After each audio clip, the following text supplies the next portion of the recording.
Bonjour à tous, ça y est, vous l'attendiez avec impatience, voilà le dernier numéro de la saison.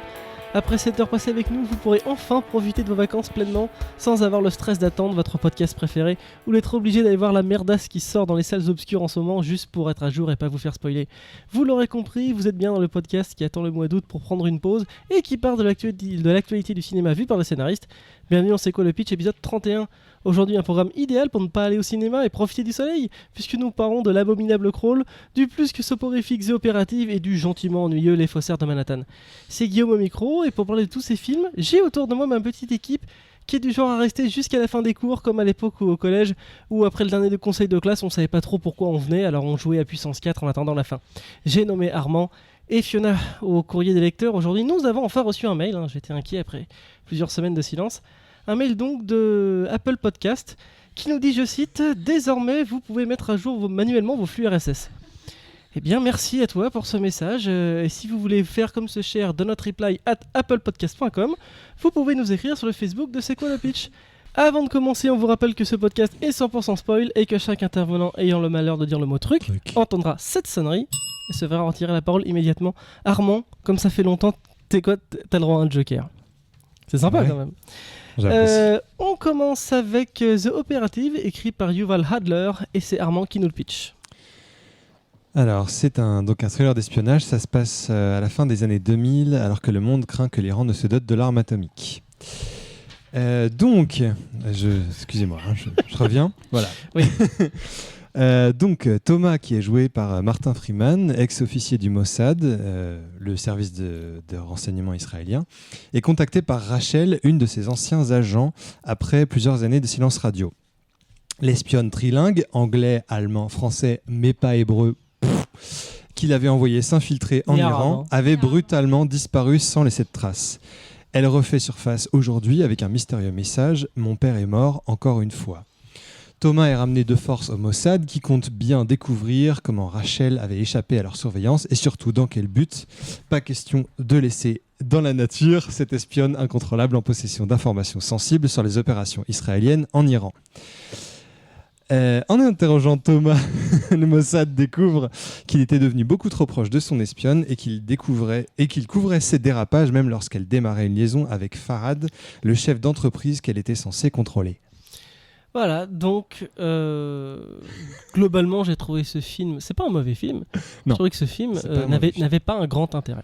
Je veux dire, il commence le film, c'est une structure assez classique de on commence par un mystère, on commence par un coup de téléphone, on comprend qu'il y a une sorte de mot de passe espion, et tout le film va être un flashback de comment on en est arrivé à cette situation.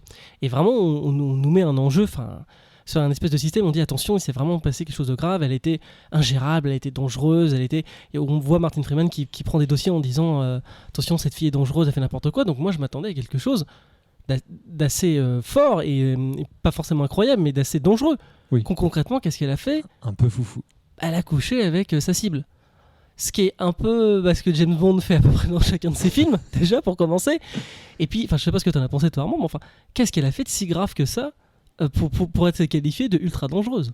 En fait, elle n'a pas fait quelque chose de complètement incontrôlable. Elle n'est pas devenue complètement incontrôlable. Oui, elle a couché avec sa cible. Bon. C'est plutôt qu'elle est devenue amoureuse. Elle est devenue. Oui, c'est vrai, elle est tombée amoureuse de sa cible. Mais le problème, c'est qu'on te le dit dès le début. Mm-hmm. Et donc, on te spoil un peu la seule action un peu folle et incontrôlable qu'elle va faire. En réalité, elle est plutôt obéissante, elle vient à toutes les réunions, oui, voilà. Elle fait des efforts, c'est un bon élève, quoi, vu qu'on est à la fin de la classe, je veux dire, là clairement, elle redouble pas, quoi. Et en plus, elle réussit ses missions, au fur et à mesure qu'elle avance, et elle réussit même à s'en sortir quand ça dérape et que c'est même pas de sa faute. Donc, c'est vrai que c'est un vrai film d'espionnage, donc moi je dis, on va voir vraiment... Pas forcément, je m'attendais pas à Transformers, je m'attendais pas à des voitures qui explosaient, mais je m'attendais à des scènes de tension. La plus grosse scène de tension, il y en a deux, mais une des plus grosses scènes de tension, elle redémarre un Windows, quoi. D'ailleurs, c'est pas non plus quelque chose de passionnant à regarder. On parlera après de cette deuxième mission, mais Fiona, qu'est-ce que t'as pensé de cette scène où elle va juste redémarrer et le gardien est présenté comme un... je vais pas dire un grand lard, mais c'est méchant, comme un gros gardien gentil mais un peu incompétent qui est tout seul pour vérifier une salle de serveur. C'est pas non plus un danger oufissime. Oui, en fait, moi, c'est le problème que j'ai avec tout le film, c'est comme on l'a dit, c'est pas des dangers ouffissimes. Les enjeux moi, ça m'échappait. Je regardais le film et j'avais l'impression de ne pas comprendre ce qui s'y passait, justement de si grave. Donc, comme s'il y avait un secret qu'on ne me dévoilait pas. Et d'ailleurs, je me dis, effectivement, elle n'est pas si dangereuse. Et en plus, elle a l'air un peu noob pour faire cette mission. C'est peut-être ça le danger. À ce moment-là, pourquoi vous l'y avez envoyé?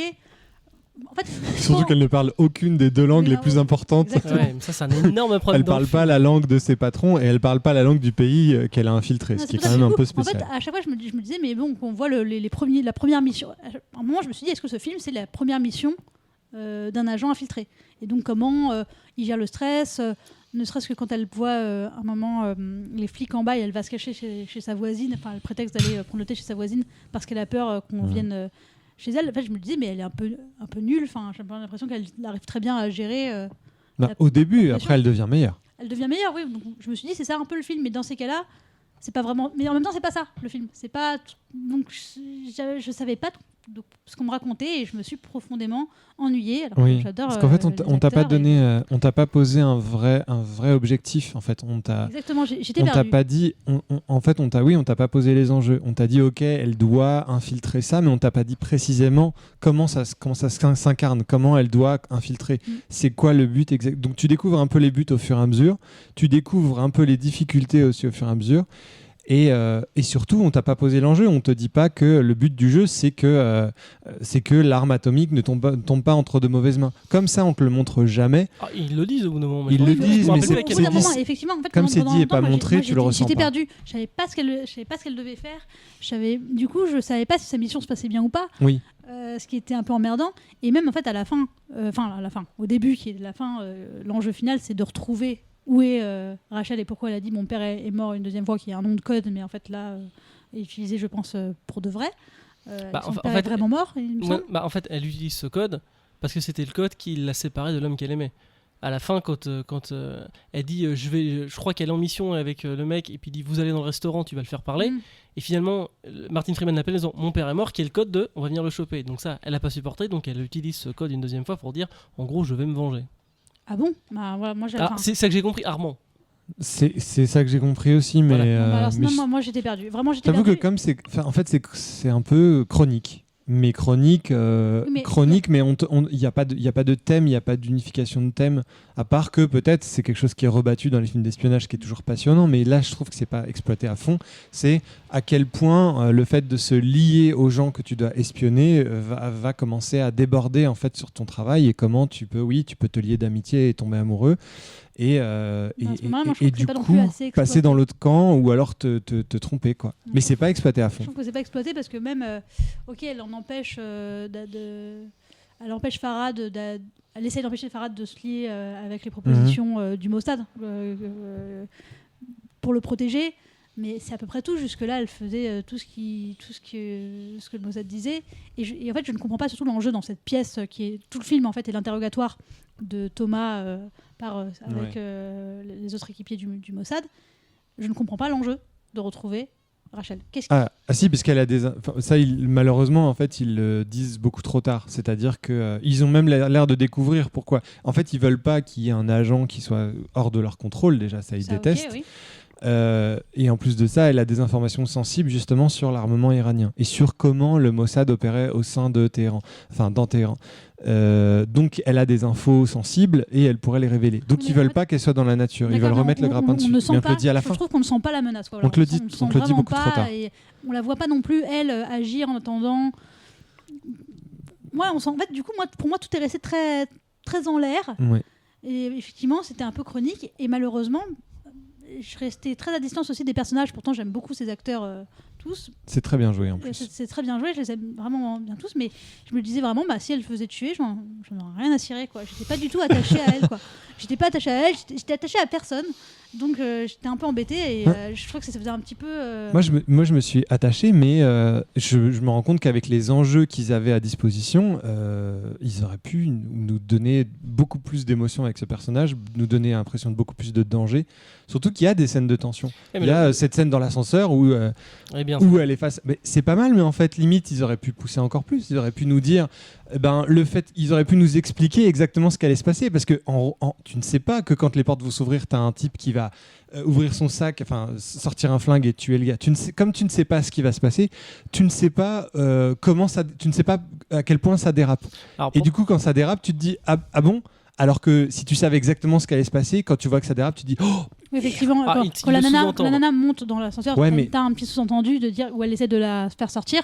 Mais pour moi, c'est pas suffisamment. Je pense que la tension, elle aurait été mieux gérée pour le spectateur si on savait que. Il y a un problème de gestion de l'info. Il y aurait vraiment un problème de dire n'importe qui rentre dans l'ascenseur, s'il n'est pas utile, il va se faire dégommer avec. Et du coup, pendant toute cette scène, au lieu de se dire il y a une nana qui n'était pas dans le plan, ça va être chiant. On se dirait la pauvre meuf.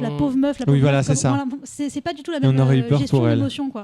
C'est vrai. Donc ça marchait pas super. Un des problèmes de ce film, et je trouve que je réitérerai cette critique quand on parlera des Faussaires de Manhattan, c'est que c'est basé sur une histoire vraie, et que les histoires vraies, c'est dur d'écrire une bonne histoire avec beaucoup de conflits, beaucoup de rebondissements quand c'est pas vraiment arrivé. Et là, sa vie qui est arrivée, c'est sûrement très passionnant, mais en film, ça fait qu'il nous manque des choses. Il manque beaucoup de choses dans ce film. Ils auraient pu s'échapper un petit peu plus de l'histoire originale, du roman d'ailleurs, parce que c'est un roman c'est déjà un roman à partir d'une histoire vraie. Exactement. Et dans l'adaptation, il y a quelque chose qu'ils ont un peu perdu, je pense. Voilà. Et alors j'aimerais parler de cette scène quand même où c'est le deuxième. Enfin, pour moi, c'est le climax de ce film. Enfin, tu me diras en termes d'action, c'est le moment où elle doit livrer la voiture. Alors, dans le camion. Alors déjà, je n'ai pas compris pourquoi c'est elle de livrer ça. Comme dit, elle ne parle ni arabe, ni rien, elle est perdue. Pourquoi c'est elle de conduire ça? Et deux, quand il y a la police iranienne qui arrive, donc elle est obligée de se cacher, je n'ai pas compris où, sous le camion, je crois, enfin bref. C'est sous les sièges. Voilà. Et il y a un des mecs qui essaie de la violer à ce moment-là. Pourquoi? Alors, pour moi, ça n'avait. Enfin, c'est la preuve que c'est chronique, ça vient d'une vraie vie, parce que c'est arrivé.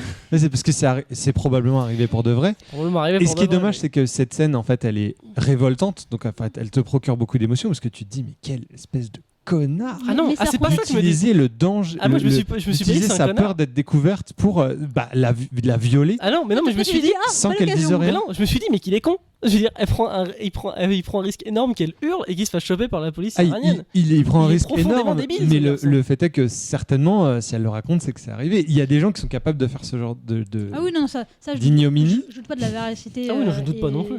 Mais effectivement, cette scène, elle est. Elle a rien à faire. Mais elle est en contexte, donc du coup, tu la vois, tu fais ah, c'est glauque.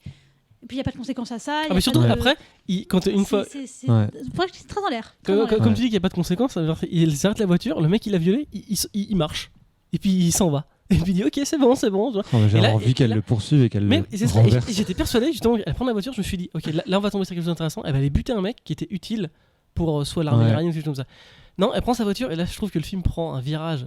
Pas à 90 degrés mais pas loin, et là ça devient un téléfilm TF1. Je précise que je n'ai rien contre les téléfilms TF1.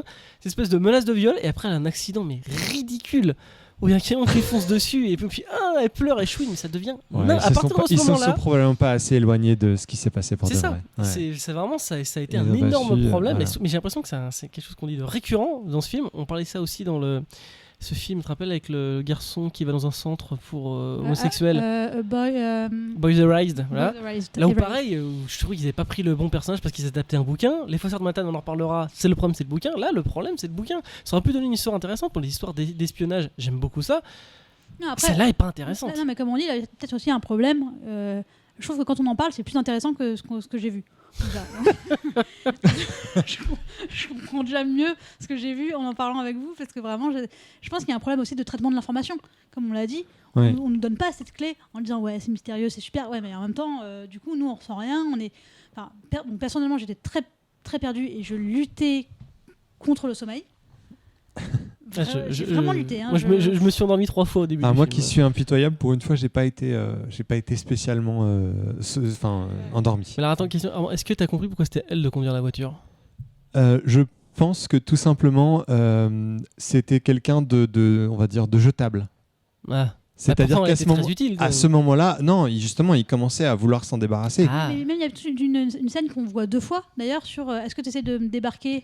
Oui, voilà. Pourquoi on la voit 2 fois, voilà. Oui, non, on la voit. Et en fait, c'est une espèce de Shark Theory. Donc, Shark Theory, c'est le fait d'accrocher le spectateur au début avec une scène qu'on verra en fait plus tard. Mais ça raté parce que encore une fois, quand on voit la scène la première fois, elle ne nous choque pas parce qu'on ne les connaît pas, on s'en fout, on comprend qu'il y a eu un dérapage avec un mec, parce qu'il dit ouais c'est toi qui as eu les mains dessus, etc. Mais elle n'est pas très forte, on l'oublie, et quand on la revoit, du coup on a plus une impression de déjà vu que se dire ah ouais, c'était pour ça.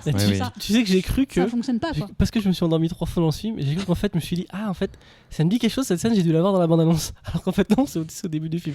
Bon, on va juste il y a ce choix de point de vue qui est aussi étrange, c'est-à-dire que on fait un interrogatoire pour demander à quelqu'un alors qui est cet agent, quelle est son histoire.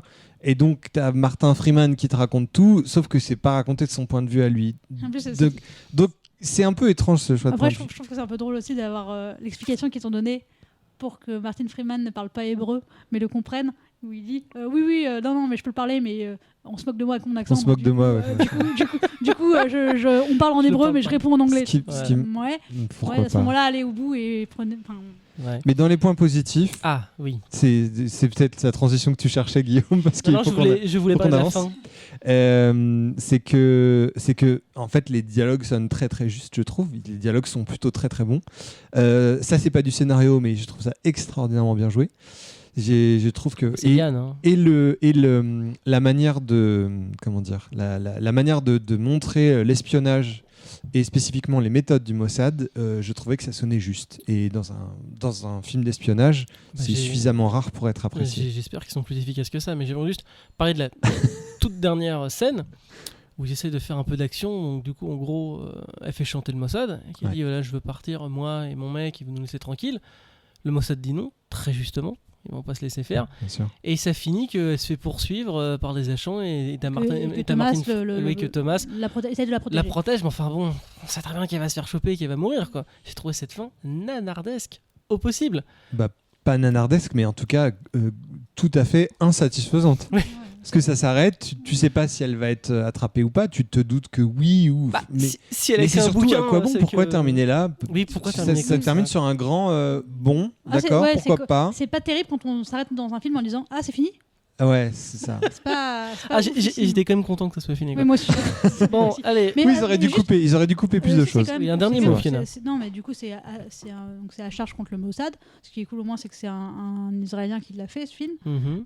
Mais je sais, en fait, ce qui me dérange, c'est que je ne sais pas quoi en tirer de ce film. Est-ce que c'est dur d'être en première mission au Mossad? Est-ce que c'est le Mossad est méchant? Est-ce que c'est dur, justement, comme tu le disais, de gérer ces interactions humaines quand tu es espionne? À la fin, moi j'ai des petits bouts éparpillés et ça me dit rien, quoi. Je sais pas ce que je suis censée retirer de ce film. Très bien. Tour final dans ce film, Armand? Pas nécessaire de le voir au cinéma, malheureusement. Voilà, c'est passable, c'est oubliable, mais ça m'a pas. Je me suis pas endormi, ce qui est un super bon point. Fiona? Pas nécessaire de le voir tout court, mais bon, au moins c'est cool pour les polyglottes. On se dit ah ouais, j'ai compris ce mot, ouais, pas mal. J'ai compris quelques mots en anglais. On peut réviser ses langues, voilà. Écoute, moi j'ai trouvé ça vraiment mauvais. Déjà, comme je dis, on en a parlé au début, mais envoyer une espionne qui parle ni hébreu ni iranien alors que c'est une mission du Mossad en Iran, personnellement je trouve ça débile. Le Mossad a bien baissé depuis la guerre des 6 jours. Et tu parlais des films où c'est la première mission de quelqu'un. Je vous conseille, c'est un film français qui est sorti en 2008. Alors c'est pas le meilleur film de tous les temps, mais qui s'appelle Secret Défense. Et c'est l'histoire d'une première mission là on voit vraiment son recrutement. Enfin là aussi, mais on voit se faire recruter, on voit la faire une mission. Je me rappelle plus dans quel pays, mais c'est un pays d'Arabie aussi comme ça. Et je vous le recommande bien mieux que ce film, même s'il n'y a pas Diane Kruger. Ça dit en passant, j'ai fait une figuration dans ce film. C'est vrai? Tu joues qui dans ce film? Je suis dans l'amphi, je suis noyé dans la masse. Est-ce que tu joues la scène que j'adore où le mec il tire partout? Ouais, c'est ça, je suis dans celle-là. Mais j'adore cette scène. Ok, on enchaîne avec Les Faussaires de Manhattan, écrit par Nicole Alors j'arrive pas à le lire. Nicole Olofsner. Pas de procès s'il vous plaît. Jeff Whitey, et c'est d'après l'autobiographie de Can You Ever Forgive Me de Lee Israel. Et c'est Fiona qui nous pitch. Alors donc Lee Israel est une autrice, écrivaine, surtout biographe, qui a eu un succès en tant que biographe, mais qui maintenant ne gagne plus un sou et vit dans un appartement insalubre et n'arrive même plus à payer des médicaments pour sauver son petit chat. Chat qu'elle préfère à toute l'humanité globalement, parce que c'est quelqu'un d'assez aigri et de solitaire. Sauf qu'un jour, du coup, elle a besoin d'argent, parce que globalement, on a besoin d'argent dans la vie. Dans la vie, en général. Ouais. Et du coup, elle s'est rendue compte qu'elle pouvait écrire à la manière de certains grands écrivains et du coup faire des fausses lettres, donc les falsifier, pour pouvoir les vendre à des collectionneurs. Et elle commence donc un business de ces fausses lettres qu'elle écrit. Elle pense même écrire mieux que ses auteurs, à la manière de ses auteurs, mais même encore mieux qu'eux. Donc elle savoure enfin son métier d'écrivain.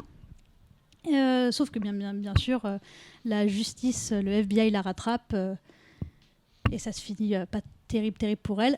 Enfin, ça va parce que quand même, elle écrit enfin son roman sur sa vie et du coup, là, elle devient vraiment célèbre. Ok, on va revenir sur une des rares choses qui m'ont plu dans ce film, c'est-à-dire le chat, comme tu dis. C'est vrai que son chat est adorable, il est mignon, on voit qu'il s'en occupe bien, mais il y a une scène où justement on voit dans une très très très longue scène de caractérisation qui dure beaucoup trop longtemps, parce que le film démarre après, je crois, 35 minutes à peu près, et elle va chez le vétérinaire dit bah non, vous avez des dettes impayées, vous pouvez pas payer, et elle n'y arrive pas. Première chose qu'elle fait en sortant, elle va picoler dans un bar. J'ai envie de te dire, mais si t'aimes vraiment ton chat, arrête de boire. Et c'est ça le problème, c'est que je n'ai aucune empathie pour cette femme. Oui, j'ai oublié de dire qu'elle était alcoolique. C'est une alcoolique notoire, elle est méchante, elle est aigrie et tout. On ne peut pas aimer un personnage comme ça. Et pourtant, l'univers des faussaires, moi, il y a toujours un univers qui m'a énormément plu. J'adore les faussaires, les gens qui ont un talent énorme, mais qui n'ont en général aucune créativité. Et ils savent peindre aussi bien que Léonard de Vinci ou Van Gogh, mais ils ne savent pas créer quelque chose de nouveau. Et ça, je me suis dit, parce qu'en plus le titre c'est Les Faussaires, je ne savais pas, vraiment je suis allé voir, je ne savais pas ce qu'elle allait copier. Bon, c'est des lettres, j'étais un peu déçu. Mais il y avait ce côté qui est intéressant dans le film de j'ai un talent immense, mais je n'y arrive pas. Et c'est très bien exprimé par une scène où elle dit bon, moi je vais enfin écrire mon roman, et elle est devant la feuille blanche, quelque chose qu'on a tous connu en tant que scénariste, où je suis devant ma feuille blanche, je ne sais pas écrire, et d'ailleurs sa première phrase est très bien, où elle me voilà devant ma foutue machine à écrire. Donc je me suis dit, ce film va parler de ça, va parler du fait d'avoir énormément de talent, mais de ne pas réussir à créer, et donc du coup de copier ce que font les autres. Et ça, c'était bien dans le film, Fiona. C'est pas exactement ça en fait qui lui arrive. D'ailleurs, elle le dit à la fin, mais peut-être que c'est trop exprimé à la fin et pas assez montré tout au long du film. C'est qu'elle a peur de la critique et du coup, elle n'ose pas. C'est pour ça qu'elle se cache aussi derrière des biographies. C'est pas faux. Ouais. Elle raconte la vie des gens. Il y a pas de. Effectivement, elle a peur qu'on critique son écriture et sa créativité. Du coup, elle se cache derrière ça et avec ses prête-noms finalement célèbres qu'elle emprunte. Là, elle peut dire ce qu'elle veut et laisser un petit peu laisser son talent un peu s'exprimer parce que c'est pas son nom qui est derrière. Oui, comme le dit son éditrice, enfin son agent, il dit on retient jamais ton nom, on retient la personne sur qui tu as écrit ta biographie. Donc c'est vrai qu'elle a peur de l'échec et qu'elle reste derrière cette espèce de comme tu dis, de cachette de la biographie. Moi, j'ai trouvé que le film était donc trop long et ennuyeux sur une partie, mais c'est dommage parce que je pense qu'on n'était pas loin de quelque chose. Le sujet est intéressant, je trouve que la caractérisation des personnages marche bien. Effectivement, c'est des longues scènes pour exposer ce qu'on comprend très vite, mais elles fonctionnent, elles sont plutôt bien réalisées. Et je trouve qu'il y a quand même une ambiance, alors ça fait partie aussi du scénario, mais il y a quand même une ambiance dans le film assez particulière qui se dégage. Presque même un peu plus vieux que les années 90, pourtant c'est censé être dans les années 90. Ouais, c'est vrai que je me rappelais pas qu'il y avait autant de machines à écrire dans les années 90. Mais du coup, il y a quelque chose d'assez sympathique, mais c'est vrai que c'est pas exactement du scénario. Et le problème pour moi, c'est qu'on passe beaucoup trop de temps à la voir faire ces fausses lettres et à profiter un peu de l'argent qu'elle récolte et s'inquiéter parfois qu'on reconnaisse que c'est pas des lettres authentiques. Mmh.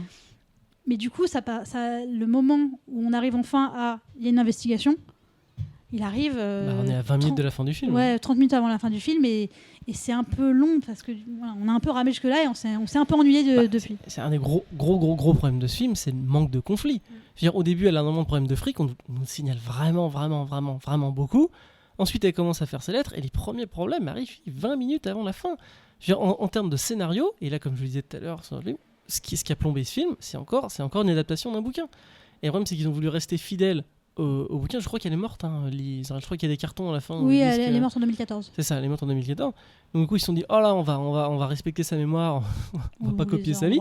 Et du coup, ce film manque cruellement de conflits. Alors que, je dis, le monde des faussaires, c'est un monde qui est fascinant, qui peut être fascinant.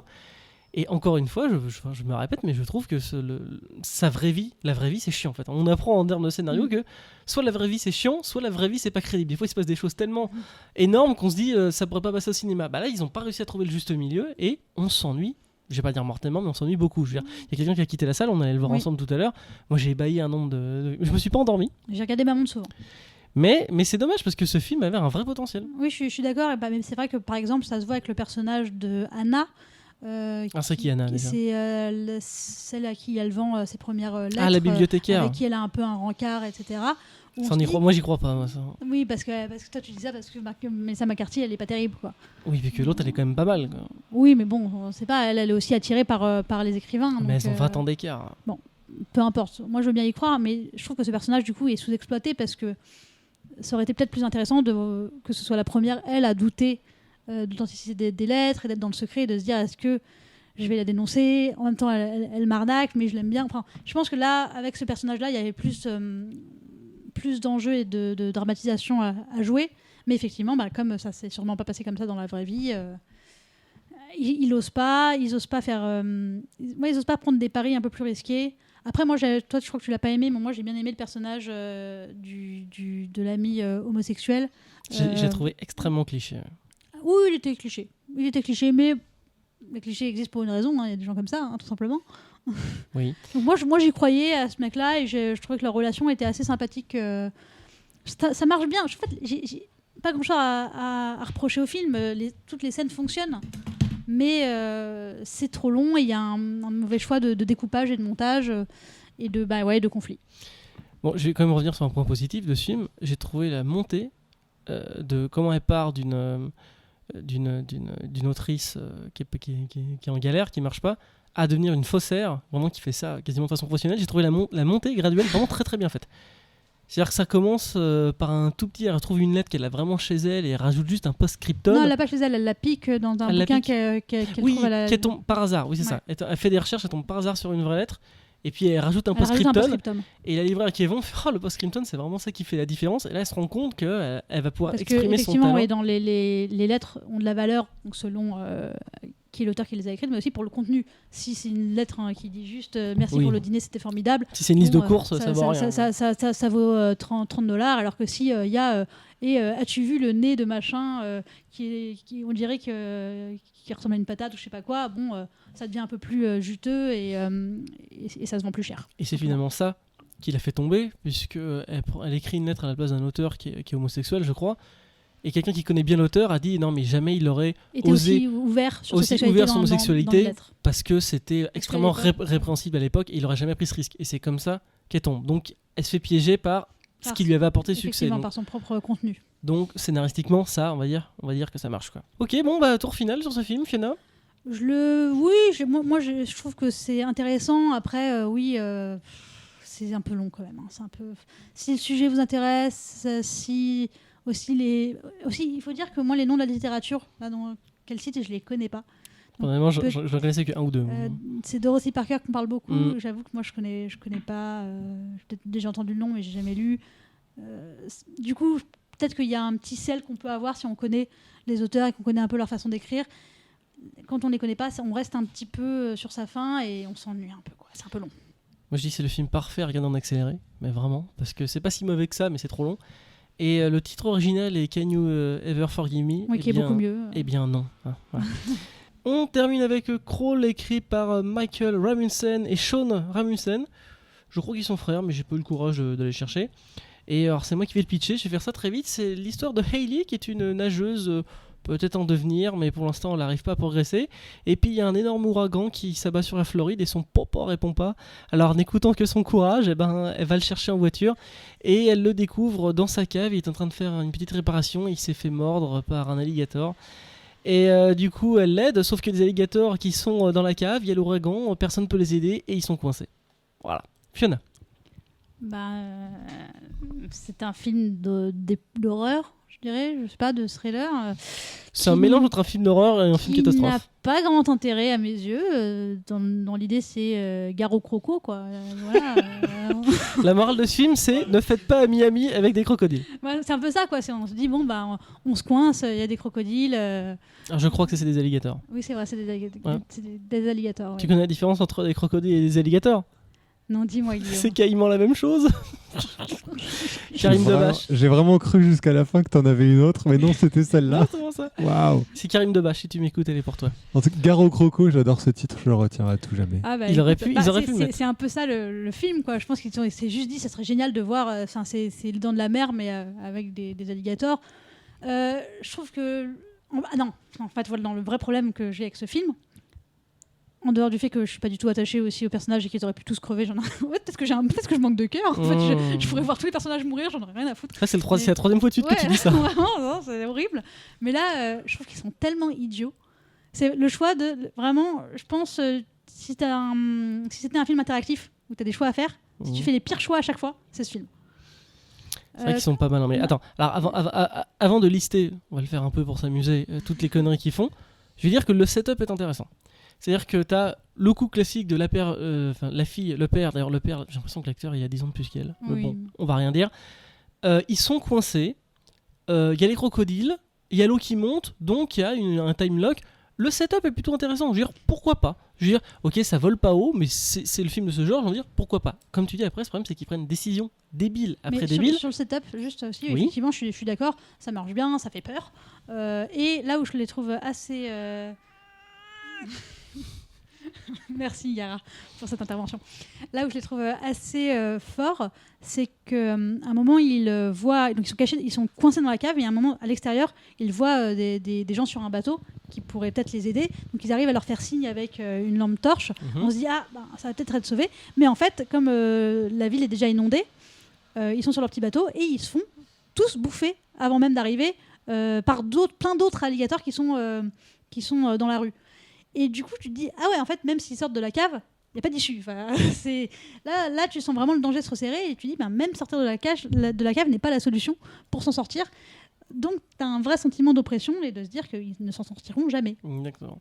Alors, la première connerie, moi, je trouve que Effie, parce que c'est Effie dans Skins, pour ceux qui étaient amoureux d'elle, comme moi à l'époque, c'est qu'à un moment, elle perd son téléphone portable, parce qu'ils sont coincés dans un endroit de la cave où les alligators peuvent pas les À atteindre. cause des tuyaux. Voilà, il y a des tuyaux qui bloquent et du coup, ils n'arrivent pas à passer. Pourquoi pas? Sauf qu'elle fait tomber son téléphone, donc elle y va, elle attend que l'alligator regarde ailleurs, elle va chercher le téléphone, et au lieu de revenir à l'endroit où elle est sûre, elle décide d'appeler la police au même endroit. Comment t'expliquer à quel point c'est débile? Parce qu'évidemment, extrêmement idiot, parce que tu te dis, mais non, là, tu prends le téléphone et tu retournes en safe zone pour appeler. Et ben non, elle a le temps, elle le fait là, sur le coup, en attendant que l'hélicoptère vienne la choper. Exactement. Et qu'est-ce qui se passe? Elle se fait mordre parce qu'il y avait un deuxième alligator. Et alors ensuite, donc à peu près à la moitié du film, elle arrive à sortir de la maison. Elle arrive à sauver son père en défonçant le plancher, alors qu'il est sur le point de se noyer, évidemment, au dernier moment, à l'américaine. Et là, je dis, le film va passer à autre chose. Ils sont sortis de la maison, on va vraiment rentrer dans un autre acte. Sauf que là, ils disent, on va prendre un bateau, le bateau des fameux 3 jeunes qui étaient en train de piller un petit magasin. Et là, le père lui dit, écoute, il y a le bateau qui est là-bas, alors que n'importe qui serait monté sur le toit en attendant. Je veux dire, il faut quand même traverser une rue remplie d'alligators, mais il y en a des dizaines. Il y en a vraiment plein. Et là, le père lui dit, je pense que tu nages plus vite qu'un alligator. Oui, c'est vrai. Vas-y, j'y crois en toi maintenant. Non, mais le père est horrible. Ah oui, c'est ce que je veux dire sur les personnages. Le père mais c'est le pire père du monde. Alors oui, il est blessé, il est fatigué, mais il dit, vas-y ma fille, ce que tu vas faire, tu vas aller là-bas, moi je reste planqué, je t'attends. Oui, parce que... Il lui dit 4 fois. Oui, parce que l'histoire, en fait, sous-jacente, c'est là où t'as pas compris tout ce que le thème, la souffrance de ce personnage. C'est un personnage qui a pas confiance en elle, donc elle nage pas assez vite. Et là, en disant, tu vas voir, en termes de danger, tu vas prendre confiance en toi et tu vas nager plus vite que des alligators. Surtout, en plus, elle attend surtout l'approbation de son père qui ne vient plus à ses compétitions de natation. Et en plus, qu'il a surnommé quand elle était petite Super Predator. Ah oui. Elle dit, qui es-tu? Je suis Super Predator. Sur Predator. Voilà. Déjà, il savait que ça allait arriver, qu'elle serait déjà, elle devrait déjà battre des prédateurs. Exactement. Donc du coup, elle y arrive. Elle arrive jusqu'au bateau parce qu'elle nage plus vite que les alligators. Bravo. Donc là, ils prennent le bateau. Je dis, on va passer vraiment à autre chose. Et là, il y a la plus grosse vague scénaristique de l'histoire du cinéma. Mais la vague, ramènent le bateau exactement dans leur maison. Dans leur fait maison. N'importe où. Dans Leur leur maison. maison. Ils se retrouvent exactement au On même va pas payer endroit. de décor non plus, on va déconner. Exactement. Il y a aussi le fait qu'elle, je pense que cette fille après dans Crawl 2, Mhm. elle va rencontrer Charles Xavier et rejoindre les X-Men Exactement. parce que elle a un corps résistant. Alors magnifique déjà, Tout et d'une. magnifique, ok, mais résistant à tout. C'est-à-dire que les alligators, ils ont mordu deux policiers, trois autres petits jeunes, etc. Alors, ils se font mais déchiqueter, quoi. Ils se font, démembrer. mais Vraiment, démembrer, il y a la tête qui part, les ouais, bras, les jambes. tout part de l'autre côté. Mais elle se fait mordre quoi, 3 ou 4 fois. Alors j'ai compté, Intact. elle se fait mordre. Tac. Elle se fait mordre une fois la jambe, mais vraiment au-dessus du genou. Elle se fait traîner. Elle arrive à s'échapper, ça va, elle arrive à marcher. Elle se fait mordre l'épaule ou le bras entier, où elle tue un alligator parce qu'elle a un flingue. Elle arrive à le tuer. Oui, alors qu'il est en train de les crocs coincés Voilà, dans son bras. ça va. Et une troisième fois, elle se fait mordre l'épaule et l'alligator. Alors ça c'est quelque chose qu'ils font vraiment. Ils tournent sur eux-mêmes pour épuiser la proie. Alors que son père, juste avant, mais genre vraiment 5 minutes avant, se fait carrément arracher un bras. Hein. Lui se mord le bras, son bras s'arrache. Elle, comme tu disais, d'avoir une peau en adamantium, c'est incroyable. Et il y a cette scène qui est ridicule, extraordinaire, où justement ils essayent, en termes de scénario ça se tient parce qu'ils essayent de lier le danger physique au danger émotionnel. C'est-à-dire qu'elle se fait mordre par l'alligator, qui lui fait faire des tours, donc elle se dit elle est foutue, et là elle a un flashback, mais comme dans Olive et Tom, hein. Elle a un flashback comme dans Olive et Tom, où elle nage et son père qui fait plus vite, et donc elle arrive à ramasser une espèce de fusée éclairante pour éclairer, et elle arrive à cramer l'œil du croco qui échappe. Et le film finit comme ça, elle monte sur le toit, et il y a un hélicoptère qui vient les chercher. Qui les repère, donc on se dit ils vont s'en sortir. Moi je pensais, Voilà. ah oui, et il y a le personnage le plus intelligent de ce film. C'est la sœur qui ne vient pas, non. C'est la sœur qui ne vient pas, et c'est le chien. Oui, Le chien, qui Sucre. lui n'est pas débile, Sugar, il s'appelle. qui est très mignon, et qui s'en sort aussi, hein, tout le monde s'en sort, globalement, sauf les policiers qui sont venus les sauver, hein, il y a que, en tout cas les trois là, ils s'en sortent. Et le chien, lui, il fait des choses intelligentes, c'est-à-dire qu'il prévient quand il y a du danger, il va pas dans l'eau. Non, ça c'est bravo le chien. Alors on va juste finir sur le fait, à un moment, elle se fait un garrot à la jambe, c'est une mauvaise idée. Quand on fait un garrot, c'est que c'est vraiment c'est l'extrême onction, c'est-à-dire si tu fais un garrot, bah ta jambe va plus être alimentée en sang, donc le sang va pourrir. Donc lui, à un moment, quand le père se fait arracher le bras, il fait un garrot. Oui, là c'est le bon moment pour faire un garrot, parce qu'il n'y a plus de bras. Pour éviter de faire une hémorragie. Elle se fait mordre, bon pas tant que ça, elle fait un garrot. Non, faut pas faire de garrot.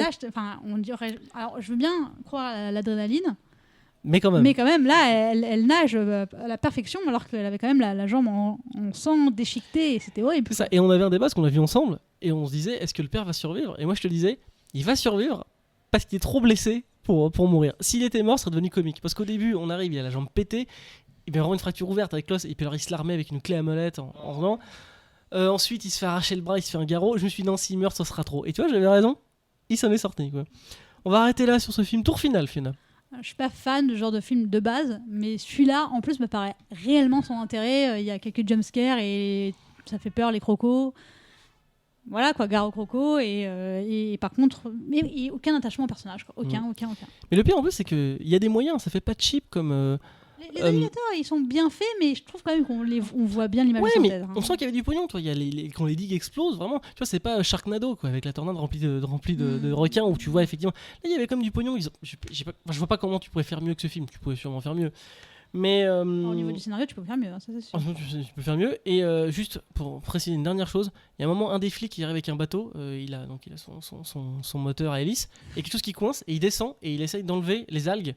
Avec sa main, faut jamais faire ça. Si vous écoutez, ne faites jamais ça, parce que quand vous enlevez les algues, il est possible que le moteur se remette à tourner d'un seul coup et vous perdez vos doigts. Faut toujours prendre un petit bâton pour enlever. Ça vaut pour les tondeuses aussi. Voilà, et d'ailleurs, petit, il a été message. puni pas par l'hélice, mais par le croco qui l'a bouffé après. Est-ce que c'est pas bien fait pour sa gueule ? Exactement.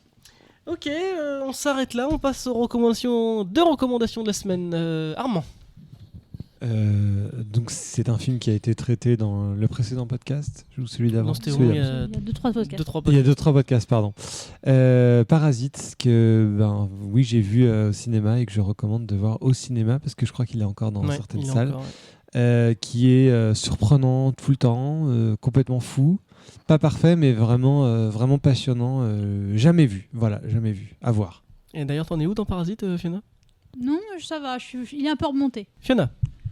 Moi, je vais recommander, alors je n'ai vu que le pilote, mais j'ai très envie de voir la suite, une série qui est sur Amazon, qui s'appelle The Boys, ça parle de super-héros dans notre monde actuel où il y a plein de gens qui ont des pouvoirs et donc qui entrent dans l'industrie des super-héros, et on voit donc comment ces super-héros dans ce monde très commercial sont pas forcément de vrais héros. Et ben, écoutez, puisqu'on Et c'est drôle, mais c'est dur. Hein. C'est quand même cynique. c'est extrêmement cynique, c'est extrêmement garçon, c'est une excellente série. Puisqu'on n'est que 3, je vais me permettre, je vais faire 2 recommandations. Parce que c'est 2 séries chères à mon cœur, entre guillemets, qui viennent de se finir. C'est la fin de Big Bang Theory. Après 12 saisons, c'est enfin fini. Il était temps que ça finisse, parce que vraiment, ça tournait en rond depuis longtemps. J'avais fait des pronostics avec moi-même en disant que il finirait par gagner le prix Nobel. Et que c'est en couchant avec Amy qu'il arriverait à faire ça. Et que l'ascenseur finirait par marcher. J'ai eu raison et pas raison dans les 2 cas, mais c'est toujours triste de voir une série qu'on suit depuis tant d'années terminée, et surtout qu'ils ont vraiment abandonné le personnage de Raj, et ça, je trouve que c'est vraiment un énorme gâchis dans la saison. Et dans la deuxième recommandation, la dernière saison, la 7e et dernière saison de Orange is the New Black, qui est une série que j'ai toujours aimée. Les saisons ne se valent pas, il y en a vraiment qui sont exagérées, toute la scène qui se passe pendant l'émeute est beaucoup trop longue. La dernière, ils ont vraiment fait une fin, ce que j'appelle la The Wire, c'est-à-dire qu'il y a des personnages pour qui ça finit très bien, il y a des personnages pour qui ça finit très mal, et je trouve que c'est comme ça que la vie. Il n'y a pas de total happy end et de total bad end. Et la fin, la dernière scène est vraiment émouvante. Donc à regarder, vraiment à regarder. Armand, tu avais une deuxième recommandation peut-être ? Il y a une série qui s'appelle Pen 15 qui est complètement barrée. Ça se passe au lycée, si j'ai bien compris. Et les 2 personnages principaux, qui sont aussi les 2 autrices, ont la trentaine et elles jouent des lycéennes et elles font pas plus d'efforts que ça pour avoir l'air de lycéennes. Donc c'est complètement délirant et ça pose de problème à personne. Et c'est très bête et très drôle. Ça parle énormément de sexualité de manière assez crue. C'est la découverte à 15 ans du premier string de machin. Bref. Ok, très bien. On vous remercie de nous avoir écoutés. N'oubliez pas que vous pouvez nous écrire sur le Facebook de C'est quoi le pitch. Et puis nous, on va partir en vacances. Enfin, pas toi, parce que tu reviens de Los Angeles, donc tu mérites pas de vacances. Mais nous, on va y aller. Et puis on se retrouve vers la mi-septembre. À bientôt.